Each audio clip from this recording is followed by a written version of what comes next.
விஜய் அவர்களை சந்திக்கக்கூடிய அளவுக்கு ஜெய்ஷா ஃப்ரீயா இருப்பாரா அப்படின்னு கேட்டா எனக்கு அது ஒரு பயங்கர கேள்விதான். மோரோவர் மும்பைல என்ன போய் அதை பத்தி பேச போறாங்கன்னு தெரியல.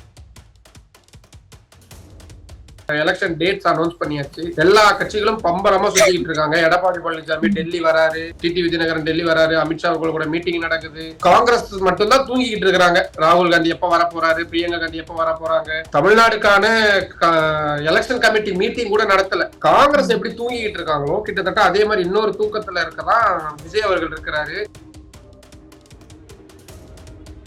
விஜய் அவர்கள் கிட்ட இருக்கக்கூடிய அந்த பெரிய பிரச்சனையே இவ்வளவு பெரிய சிக்கல்கள் இருக்கக்கூடிய சூழலையும் மக்களை அணுகாத ஒரு இடத்துலதான் இருக்கிறார். இப்பவுமே ஆதவர்ஜன் என்ன சொல்லியிருந்தாரு, எலெக்ஷன் அனௌன்ஸ்மெண்ட் வரட்டும், எங்கால் மக்களோட மக்களாதான் இருப்பாருன்னு. 5 நாள் ஆச்சு சார். விஜய் அவர்கள் மீது ஏதோ நமக்கு தனிப்பட்ட காழ்ப்பு அது மாதிரிலாம் எதுவுமே கிடையாது. நடந்துக்கக்கூடிய விதம் ஒண்ணு இருக்குல்ல, மக்களையும் விஐபிஸையும் நீங்க தனித்தனியா பிரிச்சு பாக்குறீங்க. விஐபி ஒரு மாதிரி நடத்துறீங்க, உங்களுக்கு ஓட்டு போட்டு அதிகாரத்தில் ஏற்றி வைக்க போகக்கூடிய மக்களை ஒரு மாதிரி பாக்குறீங்க. அரசியல் அன்கட் நேயர்களுக்கு வணக்கம். டெல்லியில இருந்து ரிப்போர்ட்டர் நிரஞ்சன் நம்முடைய இணைந்திருக்கிறார், பேசலாம். வணக்கம். வணக்கம். அதாவது தமிழக சட்டமன்ற தேர்தல் தேதி அறிவிச்சாச்சு. எல்லா கட்சிகளும் பிஸியா இருக்காங்க. இந்த நேரத்துல புதிதாக வந்த தமிழக வெற்றிக்கழகத்தினுடைய தலைவர் பிளைட் பிடிச்சு மும்பை போயிருக்காரு. ஏதாவது கூட்டணி தொடர்பான விவரங்களை பேசுறதுக்கா? ஏன்னா லாஸ்ட் டைம் சிபிஐ அலுவலகம் வந்தப்பே ஜெய்ஷாவை சந்திச்சார் அப்படிங்கிற ஒரு தகவல் இருக்கு. சோ அது உறுதியா? பிளஸ் இந்த மும்பை பயணத்துக்கு பல்வேறு விஷயங்கள் சொல்லப்படுது. டைரக்டரோட அவருடைய ஒரு தனிப்பட்ட ஒரு நிகழ்ச்சிக்காக போயிருக்காரு, ஒரு ஃபங்க்ஷனுக்காக அப்படின்லாம் இருக்கு. ஏதாவது தகவல் இருக்கா எக்ஸ்க்ளூசிவா? இல்ல, டெல்லியில ஏதாவது அவர் வராரு, தனிப்பட்ட விஷயமா வராரு அப்படின்னா ஆப்வியஸ்லி கூட்டணி பேசுறதுக்காக வராரு, அரசியல் பேசுறதுக்காக வராருன்னு எது வேணாலும் எடுத்துக்கலாம். ஆனா மும்பை போறாருன்னா எனக்கு தெரியல அதுல என்ன அரசியல் இருக்க போகுது அப்படின்றது எனக்கு தெரியல. ஜெய்ஷா அவர்களை சந்திக்கக்கூடிய அளவுக்கு விஜய் அவர்களை சந்திக்கக்கூடிய அளவுக்கு ஜெய்ஷா ஃப்ரீயா இருப்பாரா அப்படின்னு கேட்டா எனக்கு அது ஒரு பயங்கர கேள்விதான். மோரோவர் மும்பைல என்ன போய் அதை பத்தி பேச போறாங்கன்னு தெரியல. சந்திச்சு லாஸ்ட் டைம் இப்ப சிபிஐ விசாரணைக்கு ஆஜராயிருந்தாருல, அன்னைக்கு நைட் ப்ரீவியஸ் டே வந்துட்டாரு. சோ அன்னைக்கு நைட்டு மீட் பண்ணதா, ஜெய்ஷா அவர்களுடைய ஆதரவாளர்களை மீட் பண்ணதா ஒரு தகவல் உண்டு. இல்ல டைரக்டா ஜெய்ஷாவே மீட் பண்ணி பேசினதாகவும் தகவல் இருக்கு. இது உண்மையா?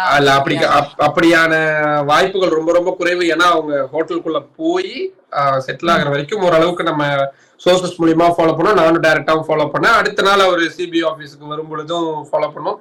எக்ஸ்ட்ரீம் சிச்சுவேஷன் அப்படின்றதுலாம் ஆப்வியஸ்லி அதெல்லாம் தவிர்த்துருவாங்க. ஏன்னா வந்திருக்கிறது சிபிஐ என்கொயரி சம்பந்தமான விஷயம். அந்த மாதிரி டைம்ல இப்படி ஹை ப்ரொஃபைல்ல இருக்கக்கூடிய ஆட்களை போய் பாக்குறாங்க வைக்கிறாங்க, டைரக்டா போய் பாக்குறாங்க வைக்கிறாங்கன்னா அது அவங்களுக்குமே ஒரு சின்ன ஒரு போட்டோகிராஃப்ஸ் வெளியே வந்தாலும் கூட அது பெரிய பேக் ஃபயர் ஆயிருன்றதுனால ஆப்வியஸ்லி அதை பண்ணியிருக்க மாட்டாங்க. இது இந்த மாதிரியான தகவல்கள் எல்லாமே எல்லாம் என்ன சொல்றாங்கன்னா அதுவா இட்டுக்கட்டி வருதுன்னு எனக்கு தெரிஞ்சு. டெலிபரேட்டா தாவேகா தரப்புல இருந்தே தான் இந்த மாதிரியான தகவல்களை கசியப்படுறாங்க. என்னன்றாங்கன்னா, பாருங்க இவ்வளவு அழுத்தம் கொடுத்தும் நாங்க அசையாம இருக்கிறோம் அப்படின்ற மாதிரியான ஒரு பிம்பத்தை காட்டுறதுக்காக தான். ஆனா அவர் ஏதாவது பண்ணணும்ல. இப்போ election campaign, election dates announce பண்ணியாச்சு. எல்லா கட்சிகளும் பம்பரமா சுத்திக்கிட்டு இருக்காங்க. எடப்பாடி பழனிசாமி டெல்லி வராரு, டிடி விஜயநகரன் டெல்லி வராரு, அமித்ஷா கூட மீட்டிங் நடக்குது. காங்கிரஸ் மட்டும்தான் தூங்கிக்கிட்டு இருக்கிறாங்க. ராகுல் காந்தி எப்ப வர போறாரு, பிரியங்கா காந்தி எப்ப வர போறாங்க. தமிழ்நாடுக்கான எலெக்ஷன் கமிட்டி மீட்டிங் கூட நடத்தல. காங்கிரஸ் எப்படி தூங்கிக்கிட்டு இருக்காங்களோ கிட்டத்தட்ட அதே மாதிரி இன்னொரு தூக்கத்துல இருக்கதான் விஜய் அவர்கள் இருக்கிறாரு. எவ்வளவு ஒரு அந்த பிளேமபிளான ஒரு சிச்சுவேஷன் போயிட்டு இருக்கு. அவர் பாம்பே போயிருக்காரு. ஆப்வியஸ்லி அது அவங்களோட தனிப்பட்ட விருப்பம். அதுல நம்ம யாருமே தலையிட போறதில்ல. யாரு கூட போனாங்க, அங்க யாரு சந்திக்க போறாங்க அப்படின்ற மாதிரியான விஷயங்கள்லாம் எதுவுமே இல்லை. ஆனா ஒரு பொலிட்டிக்கல் சிச்சுவேஷனை அவங்க எவ்வளவு கேர்லெஸ்ஸா அவங்க ஹேண்டில் பண்றாங்க அப்படின்றதுதான் நம்ம இங்க சுட்டி காட்ட வேண்டியதா இருக்கு. இதுல இன்னொன்னு என்னன்னா, அவங்க ஒரு முதல்வர் கனவுல இருக்கக்கூடியவங்க, நாளைக்கு நாங்க தான் ஆட்சி அமைக்க போறோம் அப்படின்னு. இது எல்லாமே நம்ம என்ன மாதிரியான ஒரு டேஞ்சரை இண்டிகேட் பண்ணுது அப்படின்னா, ஒரு தேர்தல், ஃபர்ஸ்ட் முறை தேர்தல், இவ்வளவு ஒரு நெகட்டிவான விஷயங்கள் இவ்வளவு இருக்கு. கடுமையா களத்துல இறங்கி போராடினா மட்டும்தான் வெற்றி வாய்ப்பு ஓரளவுக்கா சாத்தியப்படும் இருக்கக்கூடிய சூழல்லையே இவ்வளவு மெத்தனமா அவங்க செயல்படுறாங்க அப்படின்னா, நாளைக்கு ஒருவேளை அவங்க ஜெயிச்சு சிஎம் ஆகிறத விடுங்க, சட்டமன்ற உறுப்பினர் ஆயிட்டாருன்னு வச்சுக்கோங்களேன் விஜய் அவர்கள், யாரு போய் எங்க போய் அவரை சந்திக்கிறது? கட்சி ஆபீஸ்க்கு வருவாரா?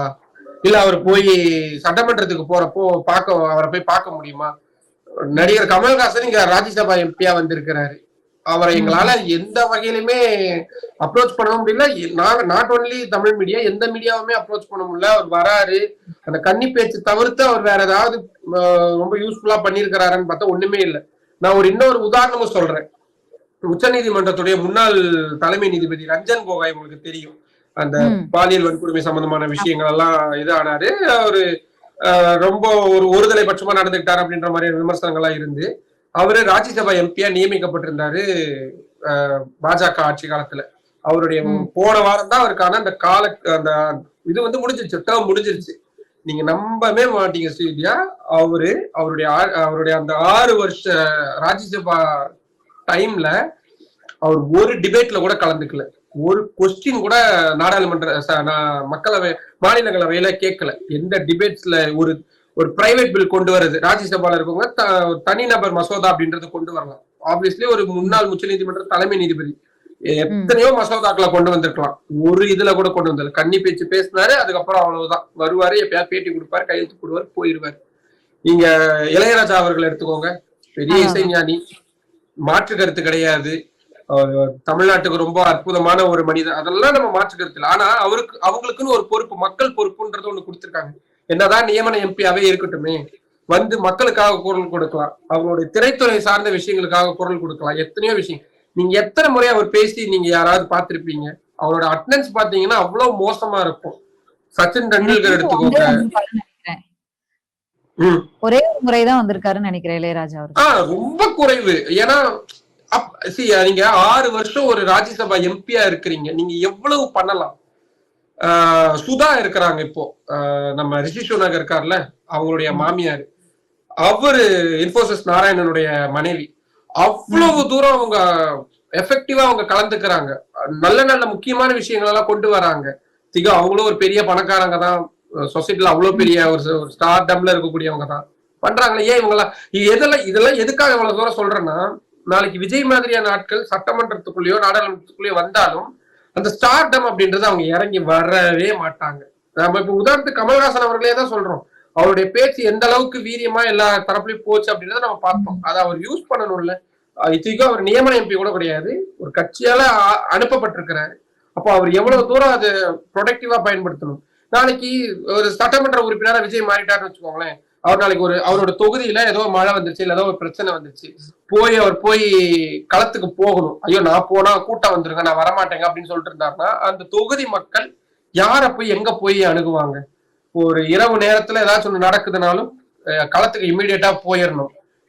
மழை வெள்ள பாதிப்பு வருது, இல்ல வேற ஏதாவது பேரிடர் பாதிப்பு வருது, ஒரு டெல்லிக்கு வரணும், இந்த மாதிரியான விஷயங்கள்லாம் வரணும்னா ஆப்வியஸ்லி அவர் தான் வந்தாங்க. இன்கேஸ் அவர் சிஎம் ஆகிறாரு அப்படின்னா, நான் போற இடத்துல எல்லாம் கூட்டம் வந்துடும், அதனால எல்லாத்தையுமே இங்க கொண்டு வந்துருங்க, என் வீட்டுக்கு கொண்டு வந்துருங்கன்னு அவர் பண்றாருன்னா எப்படி போய் அவர் அப்ரோச் பண்றது? ரொம்ப குறைவா எடை போடுறீங்களோ விஜய? ஏன்னா நம்ம வரலாறு படைப்போன்னு அவருடைய தொண்டர்களுக்காக ஒரு ட்வீட் போட்டிருக்காரு.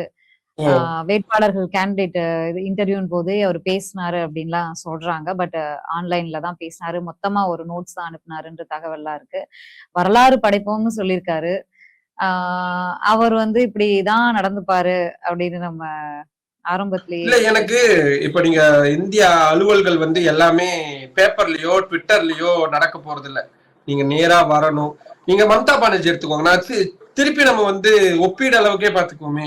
மம்தா பானர்ஜி எடுத்துக்கோங்க, எஸ்ஐஆர் விவகாரமா அவங்க மாநிலத்துல ஒரு பெரிய பிரச்சனையா மாறுது. சுப்ரீம் கோர்ட்டுக்கு காலையில அன்னைக்கு மாலை வரைக்கும் காத்திருக்கிறாங்க. கேஸ் பிரச்சனை ஆயிருச்சு அப்படின்ற ஒரு தகவல் வருது. இம்மிடியட்டா அடுத்த நாளே மாநிலம் தழுவிய அளவுல ஒரு பெரிய ப்ரொடெஸ்ட் நடத்துறாங்க. ஒரு அந்த களத்துல நிக்கக்கூடிய தலைவர்களா அவங்க இருந்துகிட்டே இருக்காங்க. விஜய் அவர்கள் கிட்ட இருக்கக்கூடிய அந்த பெரிய பிரச்சனையே இவ்வளவு பெரிய சிக்கல்கள் இருக்கக்கூடிய சூழலையும் மக்களை அணுகாத ஒரு இடத்துலதான் இருக்கிறாரு. இப்பவுமே ஆதவர்ஜன் என்ன சொல்லியிருந்தாரு, எலெக்ஷன் அனௌன்ஸ்மெண்ட் வரட்டும், எங்கால் மக்களோட மக்களா தான் இருப்பாருன்னு. 5 நாள் ஆச்சு சார். 5 நாள் சொன்னாரு, நீங்க கவனிச்சீங்களா? அதாவது அந்த சிபிஐ ஆபீஸ்ல இருந்து வெளியில வரும்போதே கேட்டாரு, சன்ரூப் ஓபன் பண்ண அப்படின்னு சொன்னாரு. இங்க இருந்தே நம்ம பிரச்சாரத்தை ஆரம்பிக்கிறோம் அப்படின்னு சொல்லிதான் அவர் கார்ல சிபிஐ அலுவலகத்துல இந்த மாதிரி பண்ணாரு. அத எல்லாம் தவறா பேசுறாங்க அப்படின்னு சொல்லி அவர் பேசியிருந்தாரு. அத கவனிச்சு 30 நொடி கார்ல இப்படி கை காட்டிட்டு வர்றதுதான் பிரச்சாரம்னா, இந்த தம்பிள்ஸ் தூக்குவார்ல கவுண்டமணி, ரொம்ப ஈஸியா இருக்கிறது தெரிய, அந்த மாதிரிதான் நம்ம இதை புரிஞ்சுக்க வேண்டியதா இருக்கு. நீங்க வந்து எனக்கு மீண்டும் மீண்டும் அதுதான் இருக்கு. இந்த சோசியல் மீடியால பேசுறவங்க எல்லாருமே அவரை குறையா இருக்கக்கூடிய விஷயத்த சுட்டி காட்டுறது, அந்த குறையை நிவர்த்தி செஞ்சுக்கணும், தீர்த்துக்கணும் அப்படின்ற ஒரே காரணத்துக்காக தான் இவ்வளவு தூரம் நடந்துகிட்டு இருக்கு. சட்டம் ஒழுங்கு பிரச்சனை, இப்ப திமுக தலைமையிலான அரசுல இவ்வளவு சட்டம் ஒழுங்கு பிரச்சனை இருக்கு, மாணவிகள் பாலியல் வன்கொடுமை ஆக்கப்பட்டிருக்காங்க, இப்படின்ற மாதிரி நிறைய விஷயங்கள் வந்துகிட்டு இருக்கு. நேர்ல போய் ஒரு ஒரு விஷயம் பண்றதுக்கு என்ன என்ன தயக்கமாவது? இப்போ ஏதோ ஒரு நடிகருடைய வீட்டு ஃபங்க்ஷனுக்கு போயிருக்கிறாரு, ஆப்வியஸ்லி இவர் யார் வீட்டுக்கு போக மாட்டார்ல, ஏன்னா கூட்டம் கூடி இருந்தன. அந்த நடிகருடைய ஃபேமிலியை வந்து நீங்க உங்க வீட்டுக்கே வர சொல்லி ஆப்வியஸ்லி நீங்க எல்லாமே எல்லா மரியாதையுமே பண்ணிருக்கலாமே. அப்போ மக்களுக்கு ஒண்ணுன்னா, இவங்க கட்சி தொண்டர்களுக்கு ஒண்ணுன்னா எந்த விதமான பதட்டமும் கிடையாது, எல்லாரையும் வீட்டுக்கு வர வச்சு பார்ப்பாரு, கண்டுக்க கூட மாட்டாரு. ஆனா இதுவே மற்ற நீங்க அவரு இந்த கரூர் துயர சம்பவம் நடந்ததுக்கு அப்புறமா பொதுவெளியில வந்து அவருடைய பிரசன்ஸை காட்டக்கூடிய எல்லாத்தையும் எடுத்து பாருங்களேன், எல்லாமே விஐபிஸ் உடைய கல்யாணமாவோ இல்ல விஐபிஸ் அந்த மாதிரியான விஷயமா தான் இருக்கு. இப்படியான ஒரு எல்லாருமே விட்டுட்டாங்க. நீங்க இப்ப நீங்க திருப்பி திருப்பி கேட்கறது பாஜக பேசுற, ஆப்வியஸ்லி பேசிக்கிட்டே தான் இருக்கிறாங்க. இவர் எதுக்காவது ரியாக்ட் பண்ணணும்ல, எதுக்காவது அதுக்கான சின்ன ஒரு ரியாக்ஷனாவது கொடுக்கணும்ல, ஏதாவது ஒரு வழி இருக்கணும்ல. எதுவுமே இல்லாம இருந்துச்சுன்னா எப்படி பண்ண முடியும்? ஆப்வியஸ்லி எனக்கு கிளாரிபிகேஷன் என்னன்னா, விஜய் வந்து இந்த நோன்பு திறக்கக்கூடிய நிகழ்ச்சியில பேசும்போதே சொன்னாரு, நான் மதசார்பற்ற கூட்டணி ஆட்சி அமைப்போம், நம்ம தான் தலைமை தாங்குவோம், தனித்து போட்டி, யாரோடும் பேச்சுவார்த்தை நடத்தல, எல்லாம் கிளப்பி விடுறாங்க பொய் செய்தி அப்படின்னு சொல்லி அவர் பேசினாரு. நிர்மல்குமாரும் இன்னொரு கட்சியை முக்கிய பொருட்கள் இருக்கக்கூடிய ஒரு நபர், அவரும் அதான் சொன்னாரு. ஆனா மறு ஸ்டேஜ்லயே வந்து ஆதவஜனா சொல்லும் போது 90 சீட் தரேன்னு சொன்னாங்க, 2.5 வருஷம் முதலமைச்சர் பதவி தரேன்னு சொன்னாங்க, அவ்வளவு அழுத்தம் கொடுத்தாங்க. அப்ப கூட நாங்க வந்து கூட்டணிக்கு போறதுக்கு எங்க தலைவர் ரெடியா இல்ல, அவ்வளவு ஸ்ட்ராங்கானவர்னு சொல்றாங்க. யாரோடையும் இந்த பேச்சுவார்த்தையும் நடத்தல, பாஜக எங்களுக்கு எந்த அழுத்தமும் கொடுக்கல, பேச்சுவார்த்தை நடத்தலன்னு சொல்றாங்க. மாறி மாறி முரணா இருக்கே ஒருத்தருடைய கருத்து. என்னன்னா சிம்பிள், நீங்க ஒரு தலைவர் ஒரு இன்னொரு கட்சி கூட தலைவர் கூட பேசுறாங்க பேசலாம் அப்படின்றது கூட நம்ம புரிஞ்சுக்கலாம்.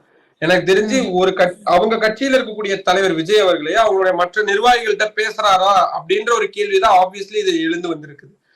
நீங்க ஒரு ப்ரொட்டஸ்ட் அரேஞ்ச் பண்றதாகட்டும், இல்ல இப்ப நீங்க அந்த இஃப்தார் இதுவே பாருங்களேன், ஒரு பொது இடத்துக்கு போயிருக்காரு, ஒரு நட்சத்திர ஹோட்டல்ல ரெடி பண்ணிருக்கிறாரு, அவ்வளவுதான், சிம்பிளா முடிஞ்சிருச்சு. நீங்க இப்ப பாஜக கூட கூட்டணி பேச்சுவார்த்தை, நீங்க பாஜக கூட விட்டுருங்களேன், காங்கிரஸ் எந்த அளவுக்கு தீவிரமா இருந்தாங்கன்னு எல்லாருக்குமே தெரியும்.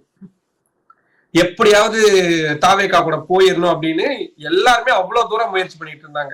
சரி தமிழ்நாடு விடுங்க, பாண்டிச்சேரியில ரங்கசாமி அவர்கள் கடைசி மொமெண்ட் வரைக்கும் காத்துக்கிட்டு இருந்தாரு. இப்ப என்ன விஜயோட மனநிலையில என்னன்னா, அவர் யார் அப்படி அவரை மனசுக்குள்ள போய் சொல்லி நம்ப வச்சிருக்காங்கன்னு தெரியல, அவர் ஆல்ரெடி சிஎம்மா ஒரு 10-15 தடவை இருந்துட்டாரு, அசைக்க முடியாத ஒரு இடத்துல இருக்கிறாரு அப்படின்றத அவரை நம்புறாரோ, அவங்க யாரோ நம்ப வச்சிருக்கிறாங்க அப்படின்னு தான் எனக்கு தோணுது.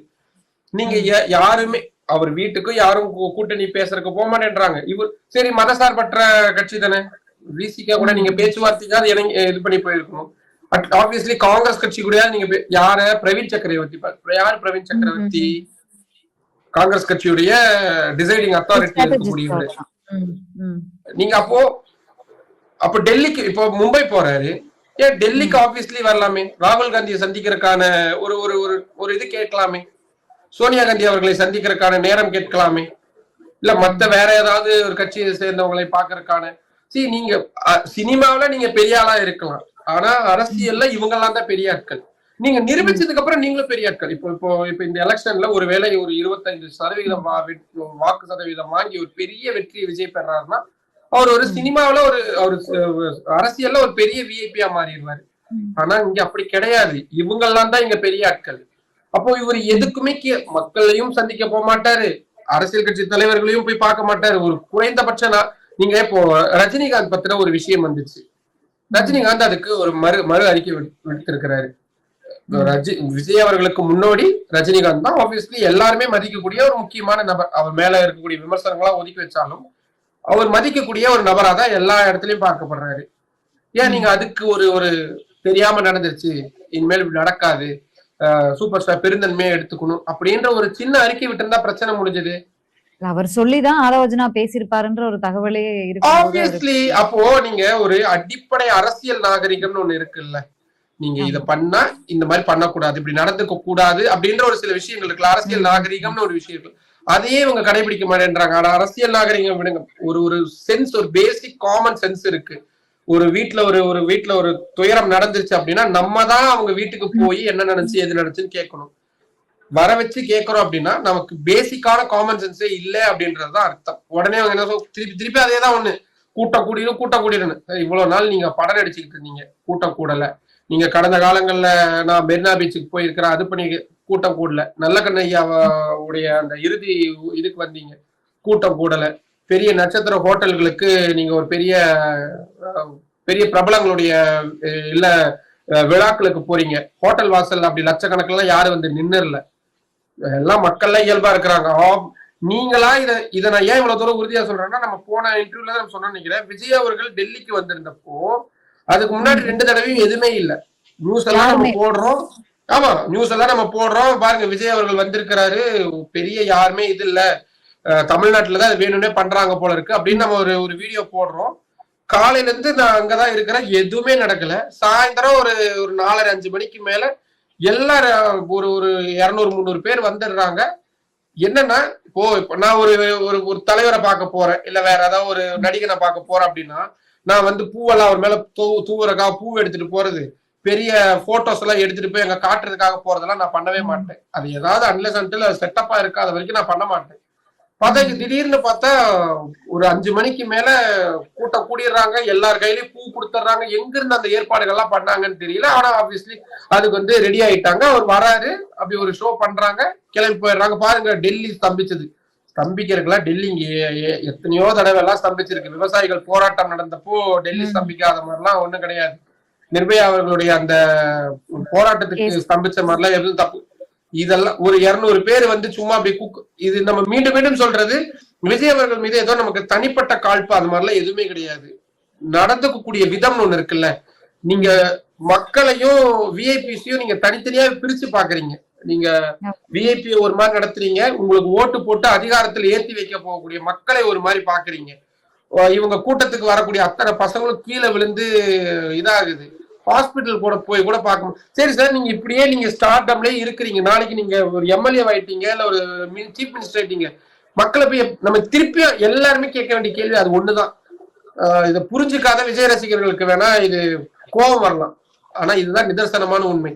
அவர் வராம மக்களை பார்க்காம இருந்தாருன்னா எப்படி மக்கள் அவரை நம்புவாங்க? ஓகே, விஜய் வந்து ஒரு பெரிய வாக்குறுதி தமிழ்நாட்டு மக்களுக்கு கொடுத்திருக்காரு. என்னன்னா, எனக்கு ஓட்டு போட்டு என்ன ஜெயிக்க வைங்க, நான் ஜெயிச்சதுக்கு அப்புறம் நான் உங்களை ஒரு வீடா வந்து சந்திக்கிறேன்னு சொல்லிருக்காரு. செந்தில் வந்து நான் அப்படி உட்காந்துக்கிறேன், இந்த பின்னாடி தெரியுற மலையை பேத்து கொண்டு வந்து என் கையில கொடுக்க நான் தூக்குறேன்னு அந்த மாதிரி. Very nice, very nice. இப்படி ட்ரம்ப் கூட இப்படி சொல்லுவாருன்னு தெரியல. நான் வந்து நீ எனக்கு அதுதான் சொல்றேன்ல, ராகுல் காந்தி மேல இருக்கக்கூடிய மீண்டும் மீண்டும் விமர்சனம் என்ன தெரியுமா, அவர் வந்து சீசனல் பொலிட்டீஷியனா இருக்கிறார் அப்படின்னு. விஜய் அவர்களை கம்பேர் பண்ணும் பொழுது ராகுல் காந்தி எவ்வளவு, நீங்க ஏன் இவ்வளவு தொடர் தோல்விகள் அப்படின்றது கிடக்குது. நீங்க இப்போ எலெக்ஷன் நடக்கும், தமிழ்நாடு சட்டமன்ற தேர்தல் நடக்க போகுது, காங்கிரஸ் கட்சிக்கான அந்த எலெக்ஷன் கமிட்டி மீட்டிங் கூட இன்னும் ஸ்டார்ட் ஆகல, ஸ்கிரீனிங் கமிட்டின்றது சொல்றது கூட நடக்கல. கடைசியா ஒரே ஒரு முக்கியமான கேள்வி என்னன்னா, இந்த கரூர் சம்பவம், அந்த வழக்கு இருக்கு இல்லையா, 41 பேர் உயிரிழந்த அந்த வழக்குல நக்கீரன் ஆசிரியர் கோபால் வந்து தன்னையும் வந்து சாட்சியாக இணைத்துக் கொள்ள மனு கொடுத்திருப்பதா ஒரு தகவல் உண்டு. அது உண்மையா? அது உண்மைன்னா இருக்கும் யாருக்கு? இல்ல, ஆப்வியஸ்லி அவர் கொடுத்திருக்கிறது உண்மைதான். தொடர்பு கேட்டப்போ, ஏன்னா அவங்க சில கிரவுண்ட் ஒர்க் எல்லாம் பண்ணி நிறைய ஆதாரங்களை திரட்டி இருக்கிறாங்க. அந்த ஆதாரங்களின் அடிப்படையில நான் சில விஷயங்கள் எல்லாம் கொடுக்க வேண்டியது இருக்கு அப்படின்னு சிபிஐக்கு நக்கீரன் கோபால் அவர்கள் கடிதம் எழுதியிருக்கிறாரு. இதுல சிக்கல் என்னன்னா, இவங்க செந்தில் பாலாஜியை இந்த விவகாரத்துல சிக்க வைக்கணும் அப்படின்னு விஜய் தரப்பினர் தொடர்ச்சியா முயற்சி செஞ்சுட்டு வந்து அது அப்படியே அவங்களுக்கு பேக் ஃபயரா தான் மாறி இருக்கு. ஏன்னா செந்தில் பாலாஜி அந்த சம்பந்தப்பட்ட ஸ்பாட்ல இல்ல, அது மிக முக்கியமான விஷயம். அவரை வந்து ஒரு ஐ விட்னஸா, எந்த இடத்துல இருக்கக்கூடிய ஐ விட்னஸா, ஹாஸ்பிட்டல்ஸ்ல என்ன நடந்துச்சு, ஏன்னா அங்கதான் அவர் டைரக்டா போயிருந்தாரு, அங்க என்ன மாதிரி நடந்துச்சு, தாவேகா நிர்வாகிகள் யாராவது அங்க வந்தாங்களா, வந்து இந்த பாதிக்கப்பட்டவங்களுக்கு ஏதாவது உதவிகள் செஞ்சாங்களா, இல்ல அவங்க என்ன பேசிக்கிட்டாங்க அப்படின்ற மாதிரியான விஷயங்களும் அதுக்கப்புறமா செந்தில் பாலாஜி, ஏன்னா அவருதான் திமுகவுடைய மாவட்ட செயலாளரா இருக்கிறாருன்றதுனால அந்த கரூர் துயர சம்பவம் சம்பந்தமா அவர் நேர்ல போய் ஆட்களை பார்த்தது, அவர் விசாரணை நடத்தினது, இந்த மாதிரியான விஷயங்கள் எல்லாத்தையும் சிபிஐ கிட்ட கொடுக்கறதுக்கான ஒரு ஒரு வாய்ப்பை வந்து தாவேகாவே ரொம்ப தெளிவா உருவாக்கிட்டாங்க. ஆப்வியஸ்லி அதுல பிஜேபியோட பங்கும் முக்கியமா இருக்கு. பிஜேபியை பொறுத்த வரைக்கும் விஜய் அவர்களை இந்த விவகாரத்துல எப்படியாவது முழுமையா சிக்க வைக்கணும் அப்படின்றதுல சிபிஐ விசாரணை நடந்துகிட்டு இருக்கு. கரூர் துயர சம்பவம் சம்பந்தமான முக்கியமான வீடியோ காட்சிகள்லாம் எப்படி வெளியாகுது, முக்கியமான தகவல்கள், குறிப்பா அந்த நம்மளே கூட சொல்லியிருந்தோம், இந்த டேஷ் கேம்ல இருக்கக்கூடிய வீடியோஸ் எல்லாம் வந்து எடிட்டட் வெர்ஷனா தான் கொடுத்திருக்காங்க அப்படின்றத நம்ம ரொம்ப நாளைக்கு முன்னாடியே சொன்னோம், நம்ம போன இன்டர்வியூஸ்லயும் சொல்லியிருந்தோம். ஆனா இந்த தடவை ட்ரோன் காட்சிகள்லாம் கூட அவங்க இந்த மாதிரி மேனிபுலேட் பண்ணி கொடுத்திருக்காங்க அப்படின்ற மாதிரியான புது இன்ஃபர்மேஷன்ஸ் எல்லாம் சிபிஐ அதிகாரிகள் தரப்புல இருந்தே வெளியே கசி விடப்படக்கூடியதெல்லாம் நம்ம பார்த்துக்கிட்டு தான் இருக்கிறோம். இதெல்லாம் எதை இண்டிகேட் பண்ணுது அப்படின்னா, இப்ப நக்கீரன் கோபால் மாதிரியான பத்திரிகையாளர்களோ இல்ல சமூக செயற்பாட்டாளர்கள் நிறைய பேர் சம்பந்தமான விஷயங்களை போய் களத்துல இருந்து ஆய்வுகள்லாம் பண்ணியிருப்பாங்க. நிறைய ஆப்வியஸ்லி அவங்க நிறைய தகவல்கள் எல்லாம் கேட்டு திரட்டி இருப்பாங்க. இப்ப இது எல்லாத்தையுமே சிபிஐ அதிகாரிகள் வாங்கிக்கக்கூடிய இடத்துக்கு வந்துட்டாங்க. ஏன்னா செந்தில் பாலாஜி மாதிரியான அதுல டைரக்டா தொடர்பு இல்லாத ஒரு கான்ஸ்பிரசி தியரியா தான் வந்திருக்கு. கான்ஸ்பிரசி தியரியை எப்போ வந்து சிபிஐ அதிகாரிகள் விசாரணைக்கு உட்படுத்துவாங்கன்னா, அந்த கான்ஸ்பிரசில ஏதாவது சின்ன சின்ன நுணுக்கமான விஷயங்கள் இருக்கும். ஒருத்தர் சாதாரணமா போய் விசாரணைக்கு உட்படுத்திட முடியாது, ஏதாவது காரணம் இருக்கா அப்படின்றது. அப்ப இவங்க என்ன சொல்றாங்கன்னா, டிவிக்கு என்ன சொல்றாங்க, செந்தில் பாலாஜியுடைய பங்கு, அவரு தான் எல்லாமே பண்ணது, உள்ள இருந்து கத்தி கொடுத்து விட்டாரு அப்படி இப்படின்ற மாதிரி நிறைய விஷயங்கள்லாம் சொல்லியிருப்பாங்க. சோ அப்போ அது கான்ஸ்பிரசி அப்படின்றதுக்கான ஒரு உருவகத்தை டிவிக்கே தான் சிபிஐ அதிகாரிகளுக்கு கொடுத்திருக்காங்க. இப்ப இதை கிளாரிஃபை பண்ண வேண்டியது யாருக்கு போயிருச்சு, செந்தில் பாலாஜிக்கு போயிருச்சு. செந்தில் பாலாஜி என்ன பண்ணிட்டாரு, கிளவரா இருக்கக்கூடிய அவர் திரட்டின எல்லா விஷயங்களையுமே, ஆப்வியஸ்லி அவர் ஒரு சீனியர் பொலிட்டீஷியன் அப்படின்றதுனால அவர் அது ப்ரிப்பேர்டா தான் இருந்திருக்கிறாரு. எல்லாத்தையுமே பென் டிரைவ்லயும் ஹார்ட் டிஸ்க்லயும் எல்லாத்தையும் போட்டு ரிட்டர்னாவே எல்லாத்தையும் கொடுத்துட்டாரு. இப்ப இதை கொடுத்துட்டாருன்றப்போ அவரும் வெளியிருந்து திரட்டின தகவல்களை தான் கொடுத்திருக்கிறாரு. ஏன்னா அவர் நேர்ல அங்க பாக்கல, அந்த சம்பவம் நடந்த அந்த வெளிச்சம் அவர் பார்க்கல, அவருக்கு திரட்டி கொடுத்ததுதான். இப்ப அதே மாதிரி இண்டிபெண்டா நிறைய பேர் வந்து இன்வெஸ்டிகேட் பண்ணிருப்பாங்க. நக்கீரன் கோபால் அவர்கள்லாம் இன்வெஸ்டிகேஷன் அவங்க எவ்வளவு தூரம் பண்ணுவாங்கன்னு எல்லாருக்கும் தெரியும். அவங்க பண்ணிருக்கக்கூடிய இது எல்லாத்தையுமே சிபிஐக்கு ஒப்படைக்கணும். இதெல்லாம் எடுத்துக்குவாங்களான்னு கேட்டா ஆப்வியஸ்லி எடுத்துக்குவாங்க. அதோடைய அது செல்லத்தக்கதா, இது வந்து அது வேலிட் இல்லையான்றத கோர்ட் முடிவு பண்ணிக்குவாங்க. ஆனா சின்ன தகவல் வருது அப்படின்னாலும் ஒண்ணு இல்ல. இப்ப நம்ம ராஜீவ்காந்தியுடைய அந்த படுகொலை இதுல ஒரே ஒரு ஒரு ஒரு கேமரால இருந்த ஒரு பிலிம் ரோல் அப்படின்றதுதான் ஒட்டுமொத்த கான்ஸ்பிரசியும் வந்து ரிவீல் பண்ணி கொடுத்துச்சு. ஒரு பத்திரிகையாளருடைய ஏதோ ஒரு போட்டோகிராஃப், ஒரு கேமரால இருந்து ஒரு ரீல் தான். சோ இப்ப அதே மாதிரிதான் இவங்களுக்கு ஆபீஸ்ல நிறைய பேருக்கு கிடைச்சிருக்கலாம், சிபிஐ அதிகாரிகள் மிஸ் பண்ணி இருந்திருக்கலாம். அப்ப இவங்க பத்திரிகை துறையில இருந்து போய் அங்க இருக்கக்கூடிய பொதுமக்கள்லயோ இல்ல சிசிடிவி காட்சிகளையோ இல்ல வேற யார்ட்டையாவது இருந்து தகவல்களை திரட்டி அவங்க கொடுக்கறாங்கன்னா அது பெரிய வேலிடிட்டியா இருக்கிறதுக்கான வாய்ப்புகள் ரொம்ப ரொம்ப அதிகமா இருக்கு. நான் திருப்பி சொல்றேன்ல, இத வந்து ஆரம்ப கட்டத்துல இருந்தே வந்து தாவேகாவும் சரி விஜய் அவர்களும் சரி ரொம்ப ரொம்ப மெத்தனமா இந்த விஷயத்த வந்து கையாண்டுட்டாங்க. அவங்களுடைய அந்த மௌனமாகட்டும், அவர் திருச்சியில இருந்து வெளியே போனதாகட்டும், அதுக்கப்புறமா அதை பொலிட்டிக்கலா, ஏன்னா அது வரைக்கும் அதை பொலிட்டிக்கலா யாரும் எடுத்துட்டு போகணும்னு நினைக்கல. எல்லாருக்குமே ஒரு துயரம், ஐயோ இவ்வளவு பெரிய துயரம் நடந்துருச்சு, இப்படி நடந்துடக் கூடாதுன்ற ஒரு பதைப்பதிப்பு தான் எல்லாருக்குமே இருந்துச்சு. விஜய் அவர்கள் என்னைக்கு இதை வந்து ஒரு பொலிட்டிக்கல் வெப்பனா மாத்தணும்னு நினைச்சாரோ அப்பவே வந்து எல்லாருமே அதை பொலிட்டிக்கல் வெப்பனா கையில் எடுக்க ஆரம்பிச்சிட்டாங்க. ஆப்வியஸ்லி இது எடுத்திருக்க கூடாது, பட் கை மீறி போயிருச்சு. சோ அவர் பண்ணக்கூடிய ஒவ்வொரு சின்ன, அதுக்கப்புறமா தாவேகாவுடைய நிர்வாகிகள் கொடுக்கக்கூடிய முன்னுக்கு பின்முரணான தகவல்கள் ஆகட்டும், சிபிஐ அதிகாரிகளுக்கு அவங்க கொடுக்கக்கூடிய இன்ஃபர்மேஷன்ஸ் ஆகட்டும், அதனாலதான் விஜய் அவர்களுக்கு மீண்டும் சம்மன் அனுப்பப்படலாம் அப்படின்ற ஒரு ஒரு காரணத்தினாலதான். ஏன்னா முதல்லயே சார்ஜ் ஷீட் அப்படின்றத அவங்க ரெடி பண்ண ஆரம்பிச்சிட்டாங்க. எனக்கு தெரிஞ்சு ஜனவரி எண்டு முடியறப்பவே சார்ஜ் ஷீட் ரெடி பண்றதுக்கான வேலைகளை அவங்க தொடங்கிட்டதான் தகவல் கிடைச்சது. ஆனா அதுக்கப்புறமா சிபிஐ அதிகாரிகளுக்கு இன்னும் சில விஷயங்கள், விஜய் அவர்கள் கொடுத்த வாக்குமூலத்துல இருக்கக்கூடிய முரண்பாடுகள், இது எல்லாத்தையும் வச்சுதான் அதை எக்ஸ்டெண்ட் பண்ணிருக்காங்க. அதனாலதான் மீண்டும் அவரை அழைச்சிருக்கிறாங்க. திருப்பி அவரை கூப்பிடப்படலாம் அப்படின்றதுனாலதான் சென்னையில விசாரணை நடத்துங்க அப்படின்னு லெட்டர் கொடுத்திருக்கிறாரு. ஆப்வியஸ்லி இது வந்து அது என்னைக்குமே அவருக்கு வந்து ஒரு ஒரு பெரிய ஒரு சிக்கல் நிறைஞ்சதாவே தான் இந்த சிபிஐ வழக்கு அப்படின்றது இருக்க போகுது. இன்னும் நிறைய பேர் இப்படி வந்து தகவல்களை கொடுக்கும் பொழுது கேஸ் வந்து ரொம்ப விரிவடைஞ்சுக்கிட்டே தான் போகும். நம்ம நல்லா ஞாபகம் வச்சுக்கணும், இது ஏதோ வெறும் சிபிஐ மட்டும் பண்ணல, உச்ச நீதிமன்றத்துடைய ஓய்வு பெற்ற நீதிபதியுடைய தலைமையில தான் இது கண்காணிப்பின் கீழே தான் நடத்தப்படுது. அப்படின்றதுனால சின்ன தவறு நடந்தாலும் டைரக்டா உச்ச நீதிமன்றமும் அதில் தலையிடும். அப்படின்றதுனால விஜய் அவர்களுக்கு இது சிக்கல் நிறைஞ்சதுதான். ஆப்வியஸ்லி அவரோட படம் விவகாரமாகட்டும், சிபிஐ விவகாரமாகட்டும், எலெக்ஷன் கேம்பெயின்ஸ் ஆகட்டும், கூட்டணி பேசுறதுன்னு அவர் காட்டக்கூடிய மெத்தனம் அத்தனையுமே உண்மையிலுமே அவர் பொலிட்டிக்கல் பார்ட்டியை ஸ்டார்ட் பண்ணி ஒரு நடத்தணுன்ற விஷயத்துக்கு தான் வந்திருக்கிறாரா, இல்ல பொழுதுபோக்கா பண்றதுக்காக வந்திருக்கிறாரான்றதுதான் கேள்வியா. நீங்களே நல்லா யோசிச்சு பாருங்களேன். ஜனநாயகன் திரைப்படம் அப்படியே கிடப்புல கிடக்குது. அதை பத்தின எந்த கவலையும் அவருக்கு இல்ல. கூட்டணி பேச்சுவார்த்தைக்கு யாருமே தயாரா இல்ல, இவரும் போகவும் இல்ல, அதையும் அவரு அப்படியே விட்டுட்டாரு. கேம்பெயினாவது, எலெக்ஷன் கேம்பெயினாவது ரொம்ப எக்ஸ்டென்டிவா பண்றாரானா அதுவும் கிடையாது. சிபிஐ கரூர் விஷயத்துல இந்த வழக்குலயாவது ஏதாவது ஒரு முக்கியமான எடுத்துட்டு போவாங்களான்னா எதுவும் கிடையாது. மத்த முக்கியமான ஏதாவது சம்பவம் நடக்கிறப்போ ஒரு சுப்ரீம் கோர்ட்டுக்கு போறது, ஒரு ஹைகோர்ட்டுக்கு போறது, ஒரு நேஷனல் ஹியூமன் ரைட்ஸ் கமிஷனுக்கு வர்றது, இந்த மாதிரியான விஷயங்களாவது ஏதாவது பண்றாங்களான்னா அப்படி எதுவும் கிடையாது. சரி, ஃப்ரீக்வெண்டா அறிக்கையாவது வருதான்னு பார்த்தா அதுவும் கிடையாது. அதுவுமே ஒரு 3 நாள் 4 நாளைக்கு ஒரு தான் வருது. எந்த பிரசன்ஸும் இல்லாம ஜெயிச்சிடணும், முதல்வரை வந்துடணும் அப்படின்னா எனக்கு தெரிஞ்சு தமிழ்நாடு மக்கள் அவ்வளவு முட்டாள்களான்னு எனக்கு தெரியல. ஏன்னா இப்படி செயல்படாத ஒருத்தர் இது திருப்பி அவர் மேல இவ்வளவு தூரம் விமர்சனங்கள் வைக்கிறதுக்கான காரணம், அவர் செயல்பட்டாருன்னா நம்ம யாருமே எதுவுமே சொல்ல போறது இல்லை.